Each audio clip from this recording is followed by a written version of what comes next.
Hello everyone. तो हम लोग पढ़ रहे हैं Indian polity for UPSC and state PCS exam. तो इसमें हमारा एक chapter historical background chapter number 1 हमने स्टार्ट करा था, जिसमें हमने एक पार्ट कंप्लीट करा था जो कि था कंपनी रूल। ठीक है, तो अगर आपने वो वीडियो नहीं देखा है तो जा करके वो वीडियो पहले देखो, तभी आपको एक बैकग्राउंड समझ आएगा। ठीक है, वैसे भी हम हिस्टोरिकल बैकग्राउंड पढ़ रहे हैं तो बैकग्राउंड आपका समझ में आना बहुत इंपॉर्टेंट है। इसमें हमने वेरियस काइंड्स ऑफ एक्ट देखे, जैसे कि हमने रेगुलेटिंग एक्ट देखा, पिट्स इंडिया एक्ट देखा, फिर 4 चार्टर एक्ट देखे, कॉर्नवालिस की बदमाशी भी देखी और बहुत सारी चीज़ें।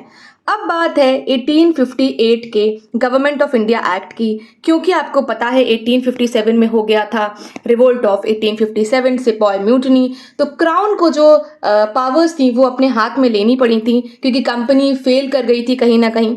तो ये एक्ट था गवर्नमेंट ऑफ इंडिया एक्ट 1858। इसको act for the good government of India भी बोला जाता है। ठीक है, फर्स्ट चैप्टर देख करके आना, इंट्रोडक्शन वीडियो भी देखोगे तो बहुत बेनिफिशियल रहेगा आपके लिए, क्योंकि उसमें आपको पता चल जाएगा कौन से चैप्टर्स इंपॉर्टेंट है जो हमें एक्चुअली एग्जाम के लिए पढ़ने चाहिए।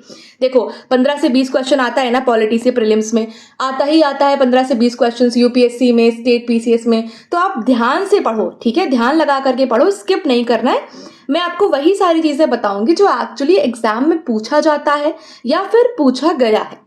चलो, आज का हमारा जो पहला एक्ट हम पढ़ने जा रहे हैं गवर्नमेंट ऑफ इंडिया एक्ट 1858, और हम भारत को आजाद करा करके मानेंगे इंडियन इंडिपेंडेंस एक्ट 1947 तक की।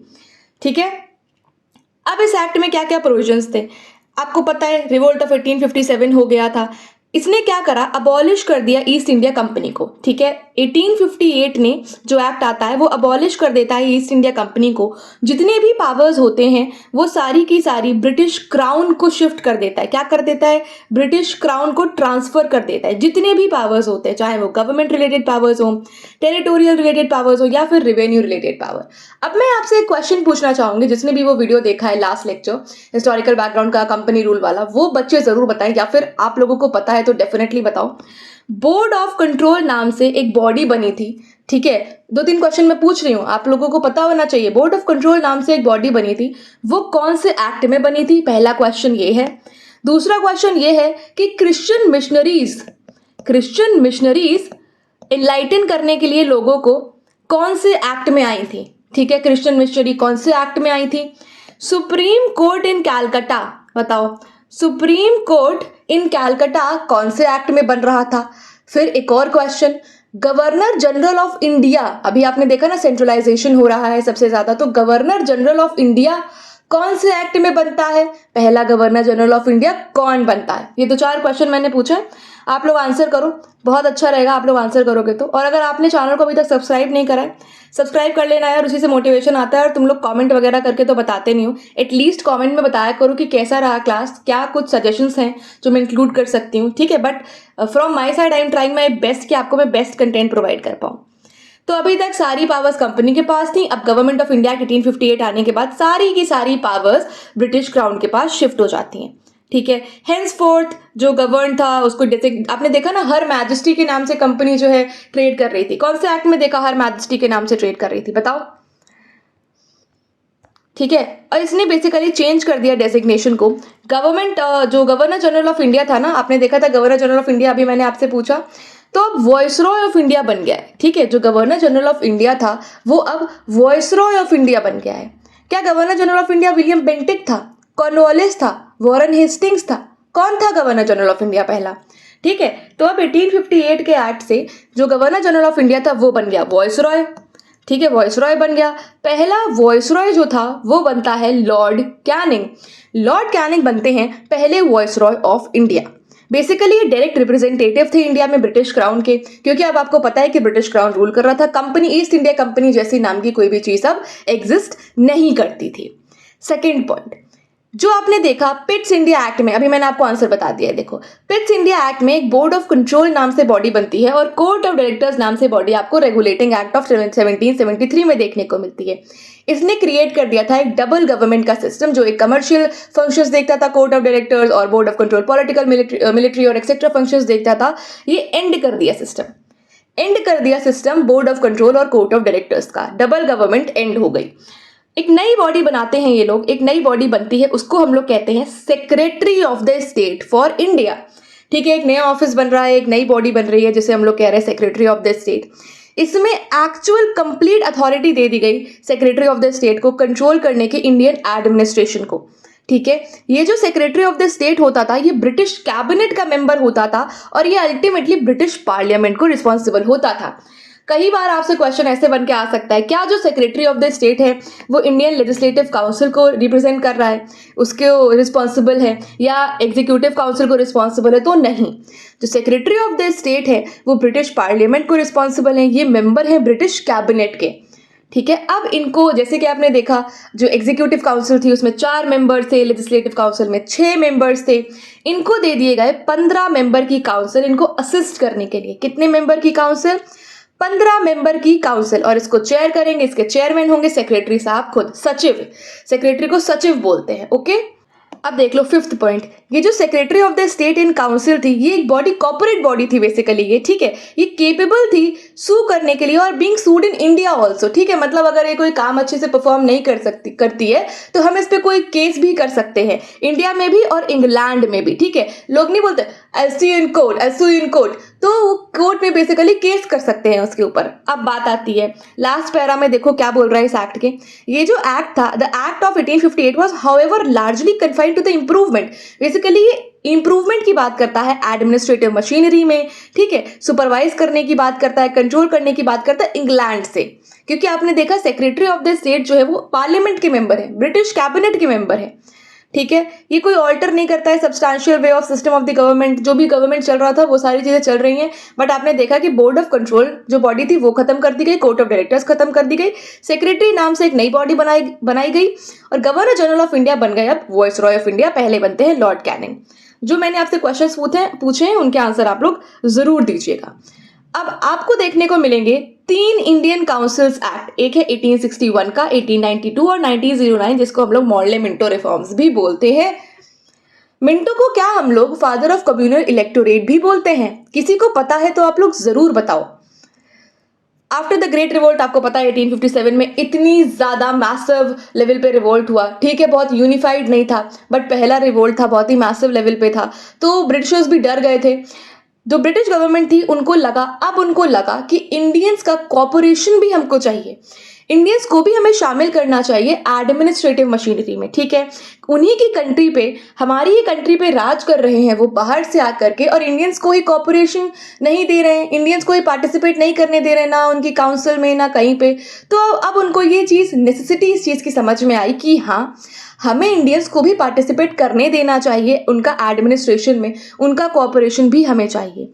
इसी के लिए वो 3 एक्ट्स पास करते हैं, ब्रिटिश पार्लियामेंट में आए ये एक्ट्स पास होते हैं 1861 में, 92 में और 1909 में। जो 1861 का इंडियन काउंसिल्स एक्ट था वो एक इंस्टीट्यूशनल बेसिकली इंपॉर्टेंट लैंडमार्क था।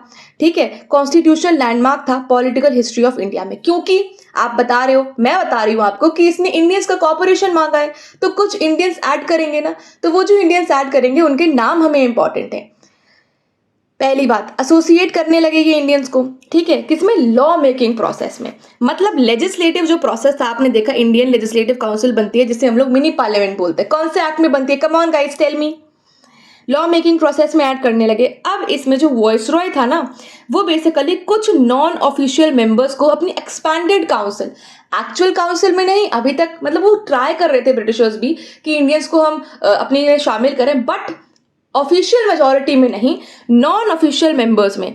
ठीक है, उनकी एक्सपैंडेड काउंसिल में नॉन ऑफिशियल मेंबर्स के रूप में उनको ऐड करा जाए। देन इन 1862 जो वॉइसरॉय थे, जो कैनिंग वॉइसरॉय थे, वो 3 इंडियंस को अपनी लेजिस्लेटिव काउंसिल में नॉमिनेट करते हैं। अब ये इंपॉर्टेंट है, इसमें है Raja of Banaras, Maharaja of Patiala and sir Dinkar Rao. अब आपको एक चौथा ऑप्शन देकर के यहाँ से कोई भी एग्जाम में कंफ्यूज करा जा सकता है, क्या इसमें कोई पेशवा भी थे या फिर इसमें कोई निजाम भी थे? नहीं, तो इसमें 3 ही लोग थे, Raja of Banaras, Maharaja of Patiala and sir Dinkar Rao. मैं नेक्स्ट क्लास जब कराऊंगी तो मैं आपसे क्वेश्चन पूछूंगी, तब आपको आंसर करना है। ठीक है, Raja of Banaras, Maharaja of Patiala and sir Dinkar Rao. तो आप कैसे पढ़ रहे हो मुझे बताओ? बोल बोल के पढ़ रहे हो मेरे साथ या सिर्फ मुझे सुन रहे हो दीवार पे अपना सर रख के या फिर लेट के? जैसे भी सुन रहे हो ध्यान से सुनना कि Raja of Banaras, Maharaja of Patiala and sir Dinkar Rao viceroy nominate करते हैं अपने नॉन ऑफिशियल मेंबर्स में लेजिस्लेटिव काउंसिल में, ठीक है। लॉ मेकिंग प्रोसेस में ऐड करा जा रहा है इंडियंस को भी। इसने इनिशिएट करा, आपने देखा कि 1773 के रेगुलेटिंग एक्ट में सबऑर्डिनेट कर दिया गया था बॉम्बे और मद्रास को। अब इसने क्या करा, लेजिस्लेटिव पावर्स भी छीन ली गई थी। कौन से एक्ट में छीनी गई थी बताओ? इसने करा डिसेंट्रलाइजेशन। जो लेजिस्लेटिव पावर्स छीनी गई थी, ली गई थी बॉम्बे और मद्रास की प्रेसिडेंसी से, अब उनको वापस करा गया। कब ली गई थी? 1833 के चार्टर एक्ट में ली गई थी। मैं आपको आंसर भी बताते चल रही हूँ। मैं नहीं चाहती हूँ कि आप लोग बहुत ज़्यादा प्रेशर ले लो, लोड ले लो, गूगल करने लगो या फिर ये चैप्टर रोक करके दूसरा चैप्टर। मैं आपको आंसर्स बताती चलूंगी, बट थोड़ा सा सोचो आप लोग भी। इसने क्या करा, जो रेगुलेटिंग एक्ट में मैंने आपको बताया 1773 में बंगाल को सुपीरियर बना दिया गया था। बंगाल ये है, इसको पहना दिया गया है ताज, ठीक है। क्लाइमैक्स पे कब पहुंचा था? 1833 में।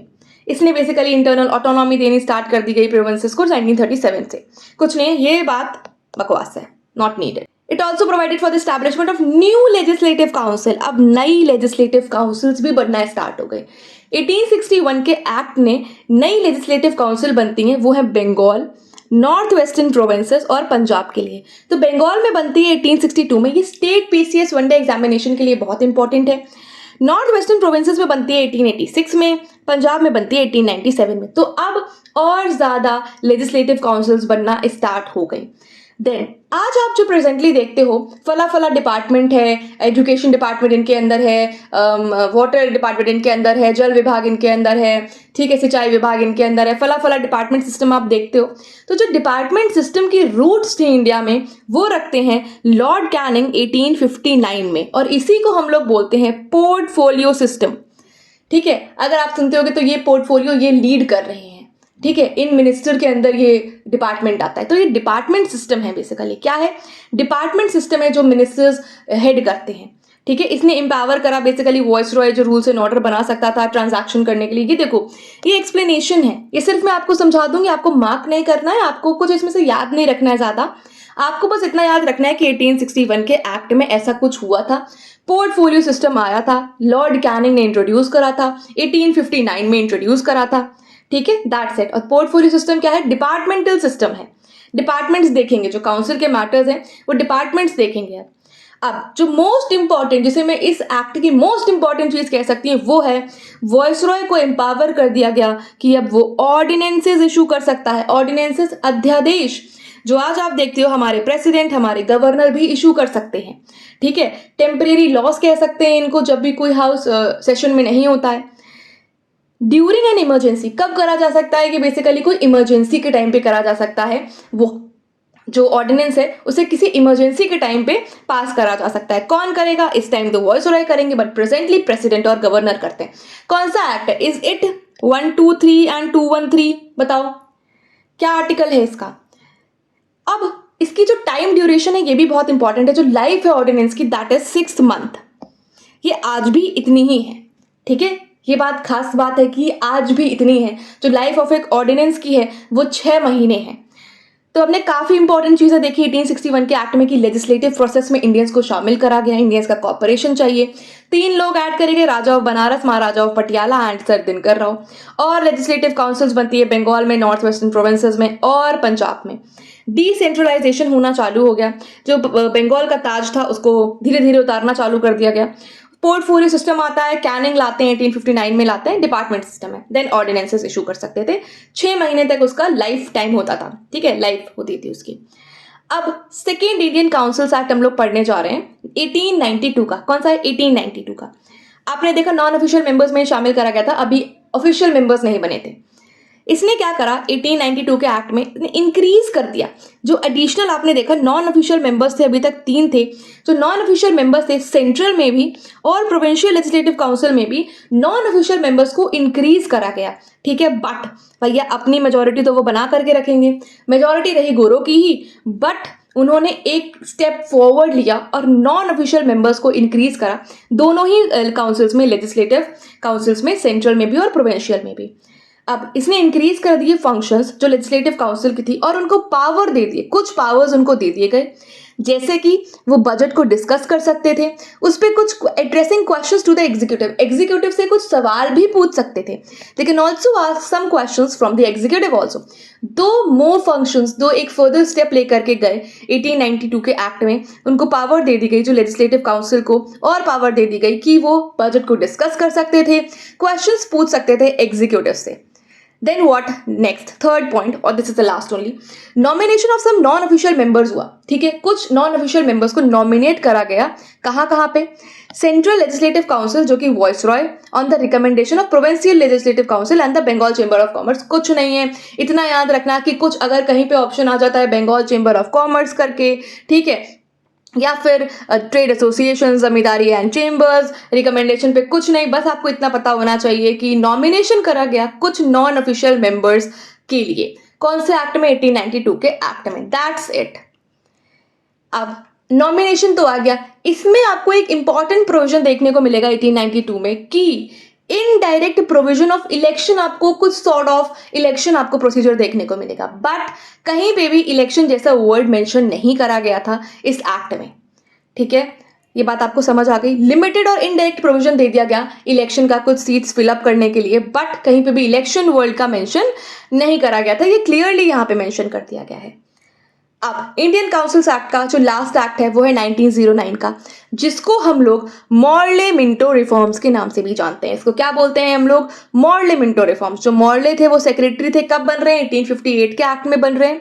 मिंटो जो थे वो वॉइसरॉय थे। अगर आप दिल्ली आते हैं, दिल्ली में रहते हैं, तो आपको एक मिंटो रोड देखने को मिलता है सीपी वाले एरिया, या फिर जब आप रेलवे स्टेशन जाते हो ना, तो आपको एक मिंटो रोड देखने को मिलता है। अब यार वो तो चले गए, इस रोड का नाम भी बदल दो। ठीक है, कुछ अपने इंडियन जो फाइटर्स हैं, फ्रीडम फाइटर्स हैं, उनके नाम पे कुछ रखो। ठीक है, तो जैसे जैसे धीरे धीरे करके ये गवर्नमेंट फॉलो भी कर रही है इस चीज़ को, तो अब ब्रिटिशर्स का नाम थोड़ा बहुत हट ही जाना चाहिए। आप देखते हो मेटकॉफ हाउस है, ये सारे हाउस हैं। ठीक है, अपने इंडियंस के नाम पे रखो ना कुछ। ठीक है, कुछ आप सुभाष चंद्र बोस रोड रख सकते हैं, महात्मा गांधी रोड तो ऑलरेडी है। ठीक है, और भी बहुत सारे ऐसे अनसंग फ्रीडम फाइटर्स हैं जिनके बारे में हमें नहीं पता। तो एटलीस्ट अगर आप इस तरीके से रोड्स का नाम, किसी चौक का नाम रख दोगे तो उनको भी पॉपुलैरिटी मिलेगी, लोग उनके बारे में भी जानेंगे। हाँ, बहुत सारे हैं। आपके एरिया में अगर कोई इस तरीके की रोड हो, कुछ चौक हो, तो आप लोग मुझे ज़रूर बताइएगा। अब मॉर्ले मिंटो रिफॉर्म्स 1909 ने क्या करा? इसने इंक्रीज कर दिया साइज। किसका साइज इंक्रीज कर दिया गया? लेजिस्लेटिव काउंसिल का। अभी भी आप देख रहे होगे कहीं पे भी मैंने नाम नहीं लिया है एग्जीक्यूटिव काउंसिल का। तो अभी तक एग्जीक्यूटिव काउंसिल को नहीं छेड़ा गया है। एग्जीक्यूटिव काउंसिल में किसी भी इंडियंस की एंट्री नहीं हुई है। एंट्री हुई है तो कहाँ पे हुई है? लेजिस्लेटिव काउंसिल में ही हुई है। तो इंक्रीज करेगा मेंबर को, इंक्रीज करेगा नंबर को, सेंट्रल में भी और प्रोविंशियल लेजिस्लेटिव काउंसिल में भी। जो सेंट्रल थी लेजिस्लेटिव काउंसिल, उसमें 16 से 60 कर दिया गया। कितना देखो रेशियो बढ़ाया गया, 16 से 60 मेंबर्स कर दिया गया। और प्रोविंसेस में कोई ऐसा यूनिफॉर्म नहीं था, कहीं पे कुछ है कहीं पे कुछ है। ठीक है, बट सेंट्रल में 16 से 60 कर दिया गया। आपको पता होगा कि ऑफिशियल मेजॉरिटी इन्होंने सेंट्रल में मेंटेन करके रखी, बट प्रोविंसेस में, प्रोविंशियल लेजिस्लेटिव काउंसिल में इन्होंने बोल दिया कि आप नॉन ऑफिशियल मेजॉरिटी भी रख सकते हो। मतलब इसमें इंडियंस भी ज्यादा हो सकते हैं।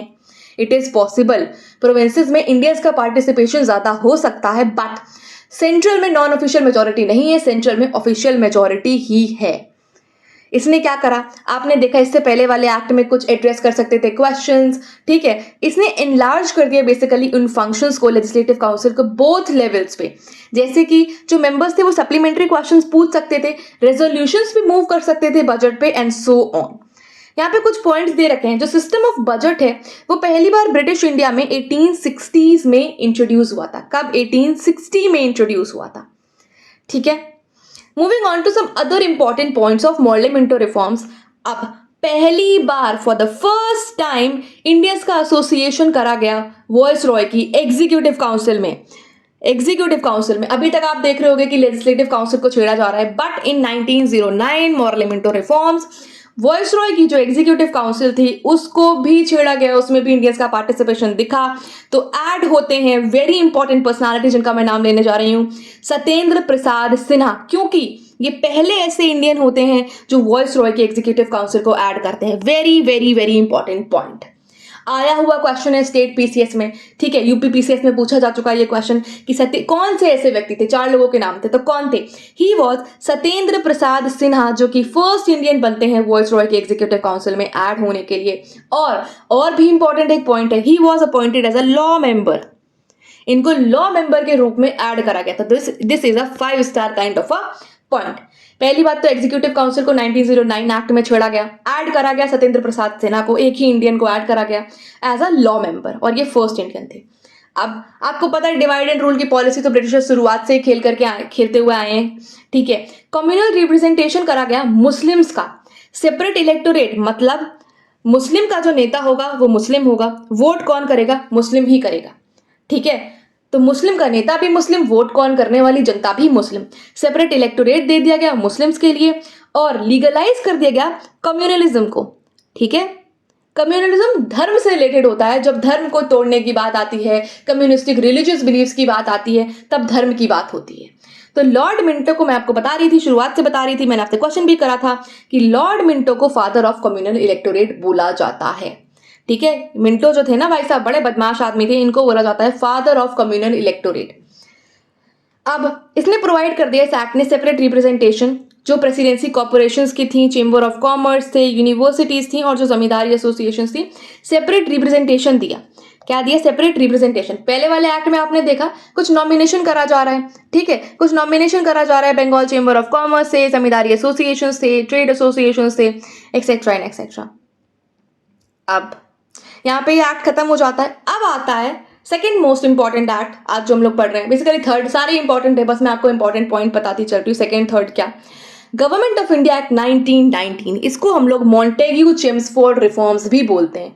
अब आप बताओ, क्या ऐसा कुछ चीज हो रही है, अगर आपने मॉडर्न हिस्ट्री पढ़ रखी है तो 1919 से पहले क्या कोई ऐसी इंपॉर्टेंट पर्सनालिटी है जो इंडिया के लिए बहुत ज्यादा इंपॉर्टेंट है, वो भारत आ चुकी है वापस? मैं बता रही हूँ, साउथ अफ्रीका से वापस आ चुकी है क्या भारत? तो इस टाइम तक गांधी जी, महात्मा गांधी जी भारत वापस आ चुके थे। कब? 1919 तक, मॉन्टेग्यू चेम्सफोर्ड रिफॉर्म से पहले महात्मा गांधी इंडिया में आ चुके थे, ठीक है। अब on 20th August 1917 the British government declared for the first time that its objective was the gradual introduction of responsible। भैया ये बोल रहे हैं, कुछ नहीं बोल रहे हैं, ये बोल रहे हैं कि इनका भैया हमारा काम है कि आपको रिस्पॉन्सिबल गवर्नमेंट देगी, रिस्पॉन्सिबल होगी, हम बहुत ही रिस्पॉन्सिबल गवर्नमेंट है, वो तो हम देख ही रहे हैं, ठीक है। अब गवर्नमेंट ऑफ इंडिया एक्ट 1919, और इनको बोला जाता है 1921 में बेसिकली फोर्स में आता है। ये कॉन्स्टिट्यूशन लैंडमार्क था, बहुत बड़ा था ये, मतलब बहुत सारी चीजें इसमें ऐड करी गई थी। 10 साल के बाद एक काउंसिल भी आनी थी इसको चेक करने के लिए, जिसको हम लोग साइमन कमीशन के नाम से जानते हैं। अच्छा, वैसे मैं क्वेश्चन पूछने जा रही थी, बट हाँ, साइमन कमीशन के नाम से जानते हैं इसको हम लोग। मॉन्टेग्यू चेम्सफोर्ड रिफॉर्म भी बोलते हैं। फोर्स में आ जाता है एक्ट के 1919 में, बस फोर्स में आता है 1921 में। तो मॉन्टेग्यू जो थे वो सेक्रेटरी थे, इंग्लैंड में बैठे थे। लॉर्ड चेम्सफोर्ड जो थे वो वॉइसरॉय थे। अब अगर पहाड़गंज साइड जाओगे तो आपको चेम्सफोर्ड रोड देखने को मिलेगी, अगर कभी भी आप आए हो तो आप जरूर देख लोगे, या मैप में देख लेना। इसके कुछ फीचर्स देखते हैं आप। इसने प्रोवाइड करा classification of the subjects of administration into 2 categories. 2 categories में सब्जेक्ट्स को डिवाइड कर दिया गया। आज आप देखते हो 7th शेड्यूल हमारी बात करती है, सेंट्रल लिस्ट है, हाँ यूनियन लिस्ट है, मतलब सेंट्रल लिस्ट है, स्टेट लिस्ट है, देन कॉन्करेंट लिस्ट है। जो सेंट्रल या यूनियन लिस्ट है उस पर सिर्फ सेंट्रल लॉज बनाएगा, स्टेट में स्टेट, कॉन्करेंट में दोनों मिल करके बनाएगा। तो इसी तरीके का कुछ स्टार्टिंग इसमें आपको आपके रूट्स यहाँ पे देखने को मिलते हैं। सेंट्रल सब्जेक्ट्स और प्रोविंशियल सब्जेक्ट्स को बांटा गया। इसने क्या करा, जो क्लासिफिकेशन कर दिया डेवोल्यूशन रूल से, जो इस एक्ट में बनते हैं। The rules facilitated the delegation of authority from the centre to the provinces. कुछ नहीं बेकार की बातें हैं। अब जो सेंट्रल था और जो प्रोविंशियल था उनको ऑथराइज कर दिया गया कि वो अपनी रेस्पेक्टिव लिस्ट, सब्जेक्ट्स मेंशन करे गए उस पे ही लॉज बनाएंगे। यहाँ पे मैंने लिख भी रखा है आपको कि 7 शेड्यूल है, यूनियन स्टेट और जो कॉन्करेंट लिस्ट है उसके बारे में बात करती है। मैं आपको सारी चीज़ें बताते चल रही हूँ, कुछ ऐसा नहीं है कि मैं 7 शेड्यूल आपको जब मैं शेड्यूल्स पढ़ाऊंगी तभी पढ़ाऊंगी, जहाँ पे नीडेड है वहाँ पे मैं आपको ऐड ऑन करके चल रही हूँ। जो सेंट्रल है उस पर सेंट्रल लॉज बनाएगा, रेस्पेक्टिव लिस्ट के सब्जेक्ट्स पे जो भी मेंशन्ड है उस पर बनाएंगे, ठीक है।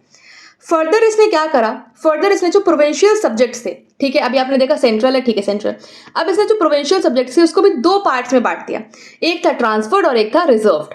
जो ट्रांसफर्ड सब्जेक्ट था उसमें पब्लिक हेल्थ, कौन कौन सब्जेक्ट्स थे, public health, education, local self government, agriculture etcetera and etcetera. But जो रिजर्व सब्जेक्ट्स थे उसमें पुलिस, एडमिनिस्ट्रेशन, जस्टिस, प्रिजन्स, ये सारी चीजें, लैंड रेवेन्यू, फाइनेंस, ये सारी चीज़ें आती हैं। जो ट्रांसफर्ड सब्जेक्ट्स है वो गवर्नर देखता, वो उनकी ministers responsible governor legislative council के साथ, और जो रिजर्व सब्जेक्ट्स थे वो गवर्नर देखते अपनी एग्जीक्यूटिव काउंसिल के साथ without being responsible to the legislative council. जो एग्जीक्यूटिव काउंसिल थी वो लेजिस्लेटिव काउंसिल पे रिस्पॉन्सिबल ही नहीं थी, उसके लिए रिस्पॉन्सिबल नहीं थी। आज आप देखते हो ना, executive responsible for the legislature for the act done. देखते हो आप ऐसी कोई चीज़ है क्या, एग्जिस्ट करती है ऐसी चीज़, या मैंने गलत बोला? तो आपने देखा एक सेंट्रल जो है सब्जेक्ट्स बनते हैं, ठीक है, और लेजिस्लेचर्स, और एक प्रोविंशियल बनते हैं। तो प्रोविंशियल को भी ट्रांसफर्ड और रिजर्व में बांटा गया। जो ट्रांसफर्ड थे वो देख रहे थे गवर्नर उनकी लेजिस्लेटिव काउंसिल के साथ, और जो रिजर्व थे वो भी गवर्नर तो देखेंगे बट उनकी एग्जीक्यूटिव काउंसिल के साथ। इसी को ही हम लोग बोलते हैं डायरची। डायरची डुअल स्कीम थी गवर्नेंस करने की, गवर्नमेंट को चलाने की एक नई स्कीम आती है, डुअल स्कीम आती है, जिसे हम लोग डायरची के नाम से बोलते हैं। ये ग्रीक वर्ड है, हार्डली ये बहुत ही अनसक्सेसफुल था, ठीक है, बिल्कुल भी सक्सेसफुल नहीं था ये। अब आता है बाईकैमरलिज्म, द्विसदनात्मकता। क्या होता है सदनात्मकता? हाँ, थोड़ा सा मेरे को हिंदी में इसको नहीं आता, but still I am trying कि हाँ, 2 सदन होंगे। आज आप देखते हो अपर हाउस है, लोअर हाउस है, आपको लोकसभा राज्यसभा देखने को मिलता है, विधानसभा विधान परिषद देखने को मिलता है, रूट्स यहीं से आ रहे हैं।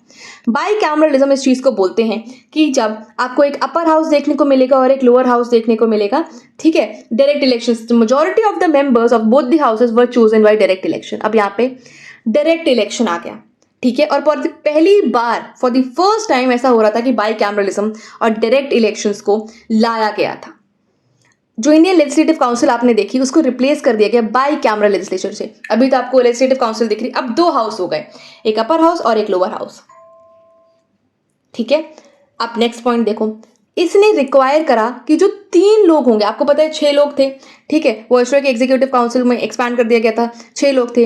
इसने बोला कि वॉइसरॉय की जो एग्जीक्यूटिव काउंसिल है उसमें से 3 जो होंगे वो इंडियन होंगे, 3 जो होंगे वो इंडियन होंगे, but commander in chief Indian नहीं होगा, ठीक है। वॉइसरॉय के एग्जीक्यूटिव काउंसिल में से 6 में से 3 जो होंगे वो इंडियंस होंगे, but commander in chief Indian नहीं होगा, ठीक है। Other than commander in chief, it is clearly mention कि other than commander in chief 3 of the 6 members of the viceroy executive council Indians होंगे। इसने एक्सटेंड करा, अभी आपने देखा मिंटो एक्ट, अरे बोल मिंटो जो फादर ऑफ कम्युनल इलेक्टोरेट है, एक्सटेंड कर दिया कम्युनल रिप्रेजेंटेशन। क्या करा? Communal representation. अभी तक मुस्लिम्स को ही सेपरेट इलेक्टोरेट मिला था, बट अब कम्युनल रिप्रेजेंटेशन को एक्सपांड कर दिया गया। सिख के लिए सेपरेट इलेक्टोरेट बेसिकली प्रोवाइड कराया गया कि हाँ, सिख का नेता सिख होगा, सिख के लिए वोट भी सिख ही करेंगे। इंडियन क्रिश्चियंस, एंग्लो इंडियंस और यूरोपियंस, 4 लोगों को और एक्सपांड कर दिया गया, एक्सटेंड कर दिया गया सेपरेट इलेक्टोरेट, सिख के लिए, इंडियन क्रिश्चियंस के लिए, एंग्लो इंडियंस के लिए और यूरोपियंस के लिए। इसने प्रोवाइड करा, ग्रांट करा फ्रेंचाइज, मतलब वोटिंग राइट्स लिमिटेड बेसिस पे। जिसके पास अगर प्रॉपर्टी है, जितनी प्रॉपर्टी वो नोटिफाई करते हैं, टैक्स कितना पे करते हैं, कोई और क्वालिफिकेशन है, तो वो वोट दे सकते थे, ठीक है। यहाँ पे यूनिवर्सल एडेड फ्रेंचाइजी के बारे में हम बात नहीं कर रहे हैं, लिमिटेड फ्रेंचाइज है, किसके पास कितनी प्रॉपर्टी है, कौन कितना टैक्स पे करता है, एक्सेट्रा एंड एक्सेट्रा। अब इसने एक नया ऑफिस बनाया, किसने? 1919 के मॉन्टेग्यू चेम्सफोर्ड रिफॉर्म्स में एक नया एक्ट बनता है, जिसमें एक नया ऑफिस आपको देखने को मिलता है, high commissioner for India in London. अभी तक आपने देखा कि सेक्रेटरी बन रहे हैं 1858 के एक्ट में, ठीक है, वॉइसरॉय भी बन गए। अब एक नया ऑफिस देखने को मिल रहा है, हाई कमिश्नर। ये पूछा गया क्वेश्चन है, आगे आने वाले एग्जाम्स में भी पूछा जा सकता है।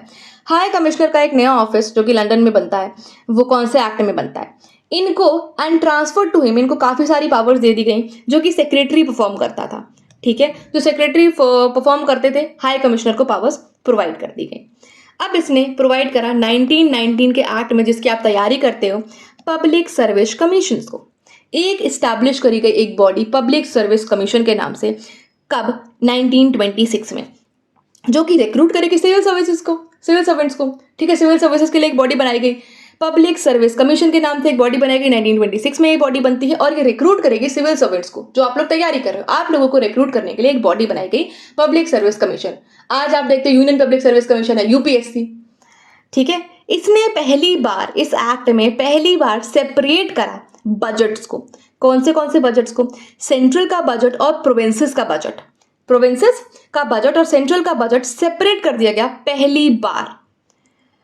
और उसमें एक्ट में बोला गया कि हाँ एक स्टैट्यूटरी कमीशन आएगी कि ये देखो कॉन्स्टिट्यूशन हम कोशिश कर रहे हैं करने की, तो इसको चेक करने के लिए, इसमें इंक्वायर करने के लिए कि ये अच्छे से काम कर रहे हैं इंडिया में या नहीं कर रहे हैं। तो 10 साल के बाद एक कमीशन आएगी जो कि चेक करेगी इसको। वह कमीशन है साइमन कमीशन। इसमें एक चीज और प्रपोज करा, बेसिकली प्रपोज करा कि स्टैब्लिश करा जाए एक chamber of Prince. Chamber of Prince को इस्टेब्लिश करा जाए, जिसको हम लोग नरेंद्र मंडल के नाम से भी बोलते हैं। और हाँ, इसको इनोग्रेट भी करा गया 1921 में। ठीक है, बस इतना याद रखना है कि 1921 में एक चेंबर ऑफ प्रिंसेस 1919 के एक्ट में बना था, जिसमें 120 मेंबर थे, कुछ ऐसा 120 ना, यूपीएससी कभी नहीं पूछेगा आपसे क्वेश्चन ऐसा।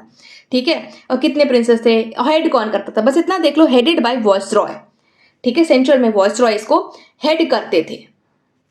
अब कमीशन आता है भाई, कमीशन आता है, 10 साल हो गए, 10 साल होने से पहले ही कमीशन आ जाता है। मतलब ना इनको बहुत जल्दी जल्दी रहती है हर चीज में ब्रिटिशर्स को। तो ये 10 साल से पहले ही 10 साल पूरे हुए नहीं। 10 साल कब होने थे? 1929 में। 1919 में तो एक्ट ही आया। 1927 में नवंबर में 2 साल पहले एज पर शेड्यूल 2 साल पहले कमीशन अपॉइंट कर दिया जाता है। ठीक है, British government announce the appointment of a 7 member statutory commission. कौन थे chairman? Sir John Simon, Simon go back Simon, all white man थे इसमें भाई। अब इंडियंस को देखने आ रहे हो तो इंडियंस को भी इंक्लूड करो ना इस कमीशन में। प्रॉब्लम तो यही थी, सारे के सारे तो आपने गोरे भर दिए। तो ये जॉन साइमन जो थे, इनको चेक करना था इंडिया की कंडीशन और रिपोर्ट करना था कि किस तरीके से काम कर रहा है ये जो नया कॉन्स्टिट्यूशन हमने बनाया है। सारी की सारी पार्टीज ने इसको बॉयकॉट करा। पहला रीजन, सारे के सारे वाइट मेंबर्स थे, हमारे बारे में जानने आ रहे हो, हमें भी तो इंक्लूड करो। कोई जो भी लीडर थे इंडिया में उनको इंक्लूड करना चाहिए था उन्हें। कुछ नहीं है, बेकार की बातें हैं सारी कि सबने इसका बॉयकॉट करा। ठीक है, इस टाइम पे साइमन गो बैक के टाइम पे एक इंपॉर्टेंट लीडर है। अब क्या आप उन लीडर का नाम बता सकते हो? जब ये प्रोटेस्ट कर रहे थे तो उनकी डेथ हो जाती है। बताओ, इज दैट पर्सनैलिटी? इनका नाम क्या लाला लाजपत राय है या फिर कौन है जो प्रोटेस्ट कर रहे थे साइमन कमीशन के आने पे, और उनको कुछ सर में लग जाता है एंड अल्टीमेटली ही डाइज। इसको एक और नाम से बोला गया, डिस्कशंस करे गए white paper on constitutional reforms prepare करे गए और सबमिट करे गए कंसिडरेशन के लिए एक जॉइंट सिलेक्ट कमेटी पे। वो तो अपना काम कर रहे थे, चाहे जितना बॉयकॉट करो तो उन्होंने तो अपना काम करना ही है। ठीक है, जो रिकमेंडेशंस थे इस कमेटी के उसको इंक्लूड करा गया, उनको इनकॉर्पोरेट करा गया next government of India act, जो कि 1935 में आता है। आज जो हम प्रेजेंटली अपना कॉन्स्टिट्यूशन देखते हैं, मेजॉरिटी पोर्शन इसी एक्ट से लिया गया है। ठीक है, तभी बोलते हैं कि ये तो ब्रिटिश दिखता है हमारा कॉन्स्टिट्यूशन जैसा। तो यार इतने साल उन्होंने हम पे रूल कराए, ठीक है, हम हैबिचुअल हुए हैं उस चीज़ से, तो हमने कुछ चीज़ जो हमें अच्छी लगी वो हमने ले लिया वहाँ से। अब कुछ हर चीज़ एक नई तो नहीं बन सकती। हमने रैंसैक करा ऑफ द इम्पॉर्टेंट जितने भी वर्ल्ड के कॉन्स्टिट्यूशन है, अप्रॉक्स 60 या 60 प्लस करके कॉन्स्टिट्यूशन जो है हमने वर्ल्ड के, वो उनको चेक करा था। अब बहुत ही इंपॉर्टेंट एक चीज़ होने वाला है, वो है कम्युनल अवार्ड। अब अगर मैं यहाँ पे आपको ये सारी चीज़ें बताऊँ, ये सारी कि हाँ कम्युनल इलेक्टोरेट हो गया and so on, government of provinces establish कर, ये क्या है? मतलब इतना बता दिया कि साइमन कमीशन, और यहीं से क्वेश्चन आएगा, आना होगा तो। वैसे साइमन कमीशन से बहुत इंपॉर्टेंट क्वेश्चन ऐसा नहीं आता है, बट अगर आप स्टेट पीसीएस दे रहे हो तो हाँ इतना आ जाता है कि हाँ कब अपॉइंट करा गया 1927 में। ठीक है, और ये ना 2 बार आती है इंडिया में। ठीक है, 2 बार आती है इंडिया में, ये चीज़ यहाँ कहीं मेंशन नहीं है। जो इंपॉर्टेंट चीज़ है ना, ये चीज़ यहाँ पे कहीं मेंशन नहीं है कि हाँ ये 2 बार आती है। ठीक है, एक तो 1927 में अपॉइंट हो जाती है, आती कब है? 1928 में आती है। ठीक है, फिर एक बार और आती है आई गेस। ठीक है, if I am not wrong, तो अगर आपको पता हो तो आप लोग मुझे कमेंट में बताना जरूर, नहीं तो मैं आपको नेक्स्ट लेक्चर में बताऊंगी कि ये देखो 1927 में तो बन गई, अपॉइंट करी गई, 1928 में इंडिया आती है, एक बार और आती है क्योंकि 2 बार आती है। अब कम्युनल अवार्ड, ठीक है, जो रैमसे मैकडोनल्ड थे वो ब्रिटिश प्राइम मिनिस्टर थे उस टाइम पे 1932 में। देन क्या होता है, ये एक कम्युनल अवार्ड अनाउंस करते हैं। क्या है ये कम्युनल अवार्ड? ये communal award separate electorate provide करता है, सिर्फ और सिर्फ ना कि मुस्लिम्स को, सिख को, इंडियन क्रिश्चियंस को, एंग्लो इंडियंस को और यूरोपियंस को, बट एक्सटेंड करता है इसको डिप्रेस्ड क्लासेस को भी। जो शेड्यूल कास्ट हैं उन तक भी ये सेपरेट इलेक्टोरेट पहुंचता है। पहले के एक्ट्स में आपने देखा कि एक तरफ मुस्लिम्स को मिल रहे हैं, नेक्स्ट में Sikh, Indian Christians, Anglo Indians, Europeans को मिल रहे हैं सेपरेट इलेक्टोरेट। तो अब डिप्रेस्ड क्लासेस तक भी ये एक्सटेंड करा गया कि हाँ डिप्रेस्ड क्लासेस का नेता भी डिप्रेस्ड क्लास से ही आएगा, वोट भी वही लोग करेंगे। देन गांधी जी बहुत परेशान हो गए भाई कि ऐसा क्यों हो रहा है, ऐसे तो सारी चीज़ें, सारे लोग बिखर जाएंगे, सब लोग अपने अपने धर्म, अपनी अपनी जाति के हो जाएंगे। ठीक है, तो ऐसा नहीं होना चाहिए एज पर गांधी जी। ठीक है, क्योंकि उनको लग रहा था कि ऐसा हो जाएगा तो बहुत ही गलत हो जाएगा। और भैया गांधी जी कर लेते हैं फास्ट अनटू डेथ।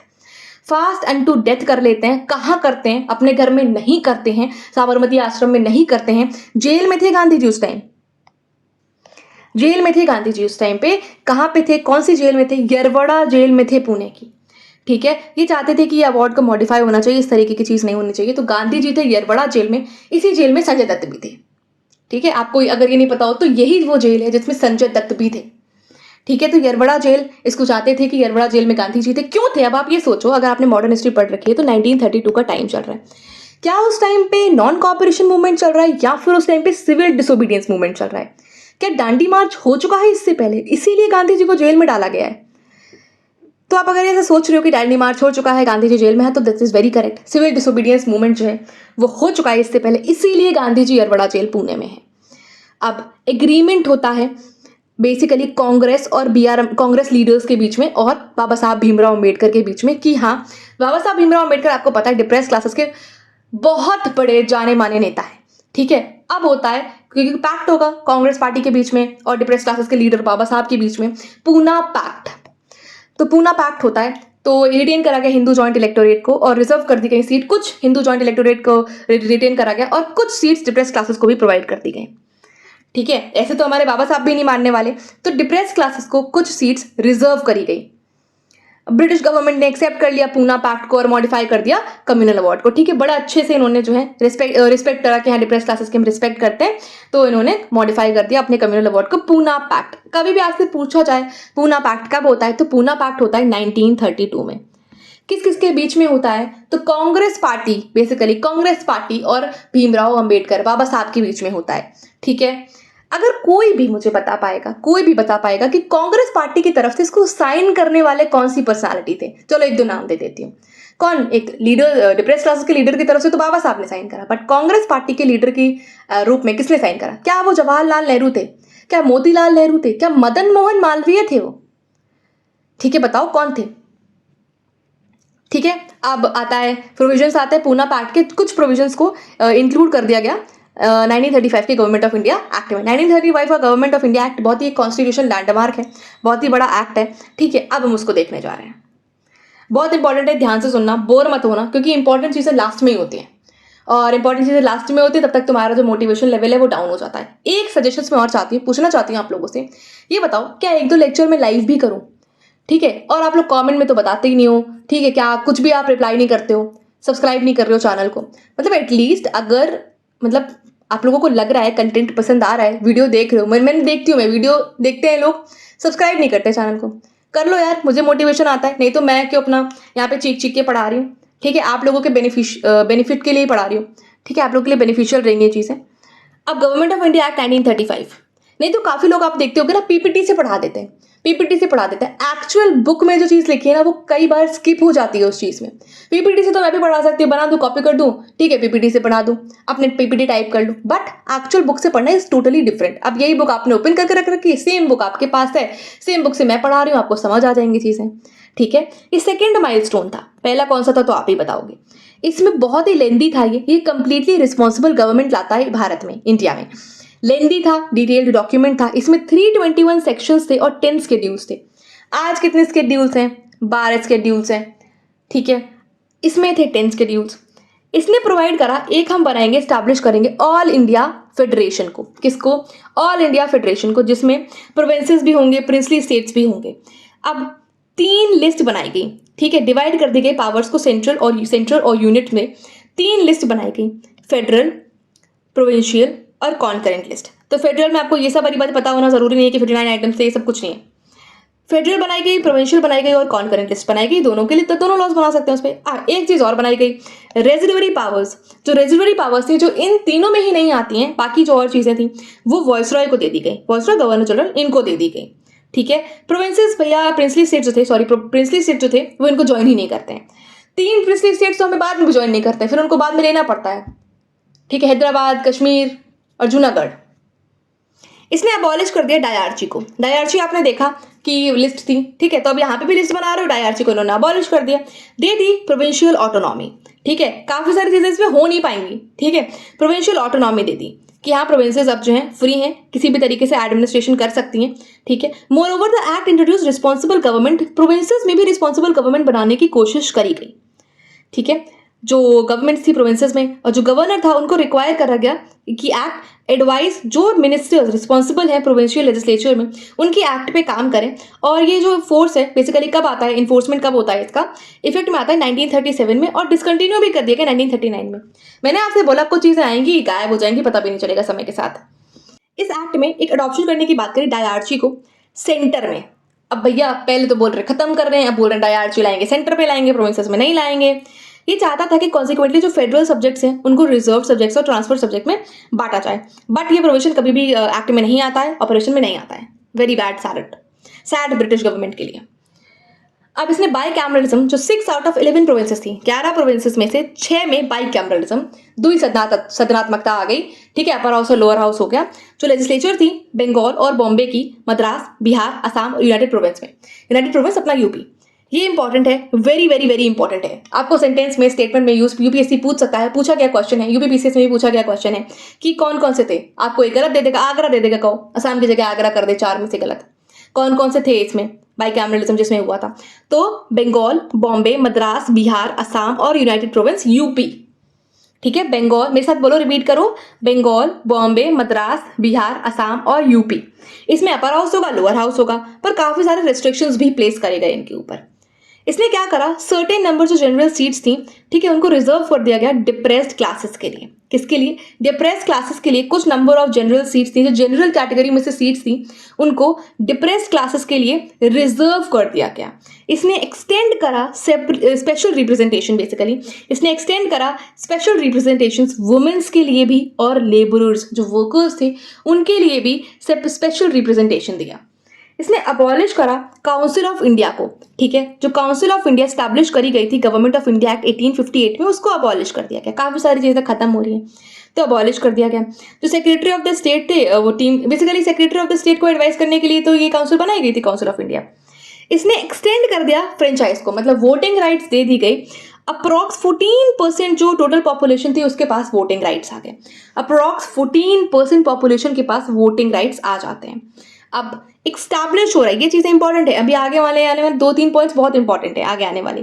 स्टैब्लिश करा गया रिजर्व बैंक ऑफ इंडिया को, जो कि करेंसी और क्रेडिट को देखेगी। कंट्री में रिजर्व बैंक आरबीआई बन रहा है कब? 1935 के गवर्नमेंट ऑफ इंडिया एक्ट में, ठीक है। आरबीआई भी बन गया, रिजर्व बैंक ऑफ इंडिया। इसने न केवल फेडरल पब्लिक सर्विस कमीशन बनाया बल्कि प्रोविंशियल पब्लिक सर्विस कमीशन भी बनाया और जॉइंट पब्लिक सर्विस कमीशन भी बनाया 2 और मोर स्टेट्स के एग्जाम को कंडक्ट कराने के लिए, ठीक है। तो आपको फेडरल पब्लिक सर्विस कमीशन भी बन गया और ये क्या है, प्रोविंशियल पब्लिक सर्विस कमीशन भी बन गया और जॉइंट पर। ये पीपीएससी देख करके मैं कंफ्यूजिंग में ये क्या है यार, ठीक है, बट कोई बात नहीं। प्रोविंशियल पब्लिक सर्विस कमीशन आज हम नहीं देखते ना, बट प्रोविंशियल क्या है, यही आपका यूपीपीएससी, एमपीपीएससी, यही तो है, BPSC, Bihar public service commission. तो ये प्रोविंशियल हटा दो यहाँ से प्रोविंशियल को, ठीक है, और यहाँ पे अपना स्टेट का नाम लिख दो, वही चीज है ये। इसने प्रोवाइड करा एक फेडरल कोड जो कि 1937 में सेटअप होएगा, स्टैब्लिश करेगा एक फेडरल कोड। कब? 1937 में। एक कोर्ट और बनेगा, एक आपने देखा सुप्रीम कोर्ट इन कलकत्ता बन रहा है 1774 में। Then what it did, it separated जो आज का म्यांमार है, जिसे पहले हम लोग बर्मा के नाम से जानते थे, उसको इंडिया से सेपरेट कर दिया गया। If you see old Laxmikanth का 6th एडिशन, तो उसमें ये पॉइंट मेंशन नहीं है। इसका मतलब इस बुक में काफ़ी इंपॉर्टेंट पॉइंट्स को और ऐड करा गया है। सो अगर आप खरीदना चाहते हैं इस बुक को तो लेटेस्ट वर्जन ही खरीदिए, पुराना मत खरीदिए, आपको कुछ चीज़ें स्किप होती हुई दिखेंगी उसमें। देन सेपरेट कर दिया गया बर्मा को, क्या पता यही पॉइंट आ जाए कि कौन से एक्ट में करा गया, तो आप कंफ्यूज हो जाओगे अगर आप ओल्डर एडिशन पढ़ रहे हो तो बर्मा को सेपरेट करा गया जो आज का म्यांमार आप देखते हो इंडिया से 1935 के एक्ट में। एक दो नई प्रोविंसेस बना दी गई, उड़ीसा और सिंध बना दी गई, 2 नई प्रोविंसेस। और इंटरेस्ट ऑफ माइनॉरिटीज को सेफगार्ड करने के लिए कुछ चीज़ें इसमें शामिल करी गई, ठीक है, सेफगार्ड करेंगे हम माइनॉरिटीज का interest. Then federal railway authority, ये पॉइंट भी नहीं है ओल्डर लक्ष्मीकांत में, फेडरल रेलवे अथॉरिटी बनाई गई जो कि एडमिनिस्ट्रेशन ऑफ रेलवेज को चेकआउट करेगी, स्टैब्लिश करेगी फेडरल रेलवे अथॉरिटी। अब देखो एक और बॉडी, एक ऑडिटर जनरल ऑफ इंडिया भी बनाया गया जो कि सेंट्रल फेडरेशन के भी और प्रोविंसेस के भी अकाउंट्स, दोनों के अकाउंट्स को चेक करेगा, ऑडिट करेगा। ठीक है, आप जानते हो ऑडिट होता है, गवर्नमेंट में भी होता है, प्राइवेट इंस्टीट्यूट में भी ऑडिट होता है, चेक होते हैं अकाउंट्स। तो ये सारी इंपॉर्टेंट चीज़ें थी 1935 के एक्ट की। एंड हमने देख लिया पूरा 1935 का act, it was very important. ये एक कॉन्स्टिट्यूशनल लैंडमार्क था, लेंदी था बहुत ज़्यादा, इसी से हमने बहुत ज़्यादा फीचर्स अपने कॉन्स्टिट्यूशन में बोरो करे हैं। अब 1935 का एक्ट आपने सारी चीज़ें देख ली। बहुत इंपॉर्टेंट चीज़ अब होने जा रही है, जो है भारत की आज़ादी। इंडियन इंडिपेंडेंस एक्ट ऑफ 1947 अब पास होने जा रहा है। ठीक है, भारत अब आज़ाद होने जा रहा है ब्रिटिशर्स से। तो 20 फरवरी 1947 को, देखो आपको डेट्स, अगर आप यूपीएससी के लिए तैयारी कर रहे हो, डेट्स याद करने की कोई ज़रूरत नहीं है। अगर आपकी किस्मत बहुत ज़्यादा खराब रही तो इस तरीके के फैक्चुअल डेटा पूछेगा, वो डेट्स पूछेगा, नहीं तो आपसे कॉन्सेप्चुअल क्वेश्चन पूछेगा। तो क्लेमेंट एटली जो ब्रिटेन के प्राइम मिनिस्टर थे, उन्होंने बोला कि इंडिया में हम अपना रूल एंड अप कर देंगे 30 जून 1948 तक, और सारी की सारी पावर्स जो है रिस्पॉन्सिबल इंडियन हैंड्स में ट्रांसफ़र कर देंगे। बट भैया, एक मुस्लिम लीग बैठी है जो कि इस चीज़ को अनविलिंग है एक्सेप्ट करने के लिए। उसको चाहिए पार्टीशन, उनको चाहती है पाकिस्तान को। ठीक है, वो बनाना चाहती है एक सेपरेट स्टेट पाकिस्तान। देख रहे हो आज क्या क्या कर रहा है पाकिस्तान, पहलगाम अटैक। हाँ, हमने रिटालिएट करा ऑपरेशन सिंदूर से, बट हमारे जो लोग थे उन्होंने तो अपनी जान गंवा दी। फैमिलीज जो घूमने गई थी उनके लिए तो लाइफ टाइम सेटबैक हो गया। ठीक है, तो ये पाकिस्तान बड़ा बदमाश है। उसके बाद पार्टीशन चाहिए, इनको पार्टीशन चाहिए, तो इन्होंने नाराज़गी अपनी जता दी, एजिटेट कर दिया बेसिकली। 10 एक इंपॉर्टेंट डेट जो आप याद कर लो। ठीक है, चाहे आप किसी के लिए तैयारी कर रहे हो तो बस एक डेट आपको याद होनी चाहिए, 3 जून 1947। 3 जून 1947 को जो ब्रिटिश गवर्नमेंट थी उसने क्लियरली ये मेंशन कर दिया कि जो कॉन्स्टिट्यूशन बनाएगी, कॉन्स्टिट्यूंट असेंबली जो कॉन्स्टिट्यूशन बना रही है, ठीक है, वो अप्लाई नहीं हो सकता उन पार्ट्स के ऊपर कंट्री में जो उसे अनविलिंग है एक्सेप्ट करने के लिए। जो उस कॉन्स्टिट्यूशन को एक्सेप्ट नहीं करना चाहते उस पर ये अप्लाई ज़बरदस्ती नहीं कर सकते हैं। और उसी दिन सुबह ये बात हुई होगी आई गेस, शाम के टाइम पे 3 जून को ही 1947 में लॉर्ड माउंटबेटन उस टाइम पे जो वॉइसरॉय थे, उन्होंने पार्टीशन का प्लान ला दिया, पार्टीशन का प्लान सामने रख दिया, जिसको हम लोग माउंटबेटन प्लान के नाम से भी जानते हैं। ठीक है, ये प्लान था जो कि एक्सेप्ट करा गया कांग्रेस द्वारा भी और मुस्लिम लीग द्वारा भी। ये इमीडिएट इफेक्ट देना चाहता है। ठीक है, प्लान को इनैक्ट करने के लिए इंडियन इंडिपेंडेंस एक्ट। अब 2 इंडिपेंडेंट स्टेट्स बनेंगे, एक तो इंडिया बनी रहा है हमारा भारत, प्यारा भारत, और एक पाकिस्तान। अब कुछ फीचर्स देख लेते हैं 1947 के एक्ट के, इंडियन इंडिपेंडेंस एक्ट के। इसने एंड कर दिया, इसने क्या करा, एंड कर दिया ब्रिटिश रूल को इंडिया में, और डिक्लेयर कर दिया कि हाँ, इंडिया जो है वो एक इंडिपेंडेंट और सोवरेन स्टेट बनेगा 15 अगस्त 1947 से। कब से? 15 अगस्त 1947 से इंडिया जो है वो एक इंडिपेंडेंट स्टेट बनेगा। सेकेंड पॉइंट, इसने पार्टीशन करा इंडिया का, और क्रिएट कर दिए 2 इंडिपेंडेंट डोमिनियंस। मैं आपको समझाऊंगी भी डोमिनियन क्या होता है। इंडिया और पाकिस्तान, और इनको राइट दे दिया गया कि हाँ, वो सिसीड कर सकते हैं ब्रिटिश कॉमनवेल्थ से। तो डोमिनियन क्या होता है? डोमिनियन एक ऐसा स्टेट होता है, ऐसी कंट्री होती है जो अपने इंटरनल मैटर्स तो खुद से सॉर्ट आउट कर सकती है, खुद से सल्टा सकती है internal matters, but for the external matters उसे डिपेंडेंट रहना पड़ता है किसी और कंट्री के ऊपर। जैसे इंडिया 1947 से लगा करके 1950 तक डोमिनियन था, और वो ब्रिटेन पे निर्भर था अपने एक्सटर्नल मैटर्स के लिए। ठीक है, तो डोमिनियन, इससे पहले हम लोग डिपेंडेंट थे, ब्रिटेन के ऊपर, इंटरनल एक्सटर्नल हर चीज़ से, बट अब हम डोमिनियन बन चुके थे 1947 से 50 तक। इसने अबॉलिश करा वॉइसरॉय को, और ईच डोमिनियन को प्रोवाइड करा एक गवर्नर जनरल। ईच डोमिनियन को मतलब इंडिया और पाकिस्तान दोनों के लिए ही एक गवर्नर जनरल अपॉइंट करा गया। ठीक है, एक गवर्नर जनरल अपॉइंट करा गया। पहले हमारे इंडिपेंडेंट इंडिया के जो गवर्नर जनरल बनते हैं वो माउंटबेटन ही होते हैं। दोनों ही कंट्रीज़ को एम्पावर कर दिया गया, दोनों ही डोमिनियंस को स्पेसिफिकली अगर मैं बोलूँ, दोनों ही डोमिनियंस इंडिया और पाकिस्तान को बोला गया कि आप एम्पावर हैं, अपनी कॉन्स्टिट्यूंट असेंबली बना सकते हैं जो आपका कॉन्स्टिट्यूशन बनाएगी। ठीक है, फ्रेम कर सकते हैं, या किसी और कंट्री का अगर आपको कॉन्स्टिट्यूशन पसंद आता है तो उसे अडॉप्ट भी कर सकते हैं। ठीक है, और रिपील कर सकते हैं कोई भी एक्ट ब्रिटिश पार्लियामेंट का। ठीक है, जो भी आपको पसंद नहीं आ रहा है वो सारी चीज़ें आप हटा सकते हैं, रिपील कर सकते हैं। दोनों डोमिनियंस अब इंडिपेंडेंट हैं अपना कॉन्स्टिट्यूशन बनाने के लिए, तो कॉन्स्टिट्यूंट असेंबली बना दी गई दोनों के लिए। फिर इसने एम्पावर करा कि जो कॉन्स्टिट्यूएंट असेंबली हैं दोनों ही डोमिनियंस की, वो लेजिस्लेट कर सकती हैं उनकी रेस्पेक्टिव टेरिटरीज़ के ऊपर। ठीक है, रेस्पेक्टिव टेरिटरीज़ के ऊपर ही अपना लॉज बना सकती हैं। देन इसने क्या करा, अबॉलिश कर दिया। अब अबॉलिश ही होगा, secretary of the state for India जो बना था, ठीक है, वो अब अबॉलिश कर दिया गया। इनके पास सारी पावर्स थी, कॉमनवेल्थ से फराना सारी पावर्स थी, सेक्रेटरी भी अब नहीं रहे। इसने प्रोक्लेम करा, इसने बोला कि हाँ ब्रिटिश पैरामाउंट्सी का लैप्स हो गया, अब कोई ब्रिटिश जो है ब्रिटिशर्स का रूल अब इंडिया में नहीं रहा है, ब्रिटिश पैरामाउंट्सी लैप्स हो गई है। और इंडियन प्रिंसली स्टेट्स और ट्रीटी रेगुलेशन जो जितने भी चीज़ें, ठीक है, चाहे वो इंडियन प्रिंसली स्टेट्स हों, ट्रीटी हो, रिलेशंस हों, ट्राइबल एरियाज से हों, 15 अगस्त 1947 से ये सारी चीज़ें लैप्स हो जाएंगी, ये सारी चीज़ें अब नहीं रहेंगी। देन इसने ग्रांट करा फ्रीडम, यही एक चीज़ है, ये इंपॉर्टेंट पॉइंट है। इस एक्ट ने ग्रांट करा फ्रीडम इंडियन जो प्रिंसली स्टेट्स थे उनको, कि या तो वो इन दोनों भी डोमिनियन में से कोई भी डोमिनियन ज्वाइन कर सकते हैं। अगर वो इंडिया का पार्ट रहना चाहते हैं तो इंडिया ज्वाइन कर सकते हैं, पाकिस्तान का पार्ट होना चाहते हैं तो पाकिस्तान ज्वाइन कर सकते हैं, नहीं तो इंडिपेंडेंट भी रह सकते हैं। देन इसने प्रोवाइड करा governance of each dominion and provinces को, कि हाँ जो गवर्नमेंट ऑफ इंडिया एक्ट 1935 है तब तक इस एक्ट के हिसाब से आप काम करोगे जब तक आपका खुद का कॉन्स्टिट्यूशन नहीं बन जाता है। तो जब तक आपका खुद का कॉन्स्टिट्यूशन नहीं बन जाता तब तक आप गवर्नमेंट ऑफ इंडिया एक्ट 1935 के हिसाब से काम करोगे। कुछ मॉडिफाई भी कर सकते हो, आप मॉडिफाई कर सकते हो, कोई प्रॉब्लम नहीं है। देन अभी तक जो भी इंडिया के बिल्स जाते थे, जो भी चीज़ें होती थी, वो ब्रिटिश मुनार्क उनको असेंट देते थे। बट अब क्या होगा, ब्रिटिश मुनार्क का जो वीटो पावर, जो पावर थी ना वीटो पावर की, वो वीटो कर सकते थे बिल्स के ऊपर, रिजर्व कर सकते थे कुछ बिल्स को उनके अप्रूवल के लिए। तो ये सारी चीज़ों को हटा दिया गया ये सारी चीज़ें, अब इस तरीके की कोई भी चीज़ नहीं है। जो गवर्नर जनरल बनाया गया है उसके पास फुल पावर है असेंट देने की, किसी भी बिल को नेम चलेगा इन द हिज मैजेस्टी के रूप में।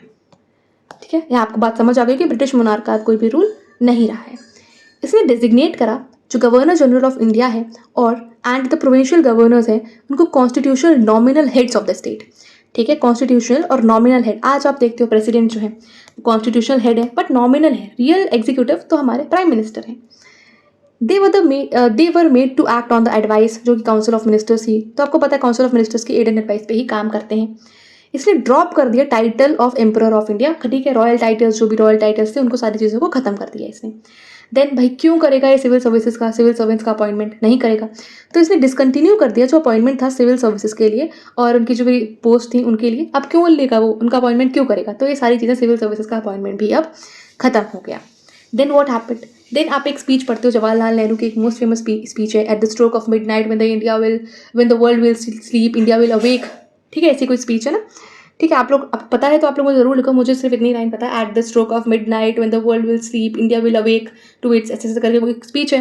ठीक है, तो at the stroke of midnight 15 अगस्त, तो पाकिस्तान आपको पता होगा 14 अगस्त को अपना इंडिपेंडेंस बनाता है, 15 अगस्त को इंडिया बनाता है अपना इंडिपेंडेंस। ठीक है, ब्रिटिश रूल जो था वो एंड हो गया। ठीक है, ब्रिटिश रूल एंड हो गया, सारी की सारी पावर्स दो नई इंडिपेंडेंट डोमिनियंस को दे दी गई, दे दी गई, वो थी इंडिया और पाकिस्तान। तो लॉर्ड माउंटबेटन जो थे वो हमारे इंडिपेंडेंट इंडिया के, ठीक है, न्यू डोमिनियन ऑफ इंडिया के पहले गवर्नर जनरल बनते हैं। Prime minister of independent India, first prime minister बनते हैं Jawaharlal Nehru. Every time first और लास्ट तो इंपॉर्टेंट होता ही है, बीच में वो सारी पर्सनैलिटीज इंपॉर्टेंट होती हैं जो कुछ ऐसा एक्सेप्शनल काम कर जाए। तो first prime minister of India बनते हैं, इंडिपेंडेंट इंडिया बनते हैं Jawaharlal Nehru. First governor general of new dominion of India बनते हैं कौन, माउंटबेटन। देन जो कॉन्स्टिट्यूंट असेंबली थी इंडिया की वो फ्रेम हो चुकी थी 1946 में। जो पार्लियामेंट था बिकेम द पार्लियामेंट, जो आपको पता है ना कॉन्स्टिट्यूंट असेंबली 1946 में बन रही थी, वही हमारा पार्लियामेंट बन गया, इंडियन डोमिनियन का वही पार्लियामेंट बन गया। अब आपको पता है कॉन्स्टिट्यूएंट असेंबली जो है उसके पास दो काम होंगे, ऑर्डिनरी लॉज बनाएगी, कॉन्स्टिट्यूशन भी बनाएगी। तो जब कॉन्स्टिट्यूशन बनाएगी तो राजेंद्र प्रसाद चेयर करेंगे उसे, ऑर्डिनरी लॉज बनाएगी तो कौन चेयर करेगा, इज इट जीवी मावलंकर सर, बताओ। ठीक है, और जो मेंबर्स थे बोथ इंटरिम गवर्नमेंट के और जो first cabinet of independent India के, वो इसमें लिस्ट में मेंशन है। ये हम लोग नेक्स्ट वीडियो में कवर कर लेंगे, बहुत लेंथी हो जाएगा नहीं तो वीडियो ना। ठीक है, तो कैसा लगा आप लोगों को वीडियो, पसंद आया, मज़ा आया, सब्सक्राइब करना मत भूलना चैनल को एंड लाइक कर देना वीडियो को and tell your views, tell your suggestions in the comment box. We'll see you in the next video. Till then, all the very best, study well and you'll crack the exam ultimately.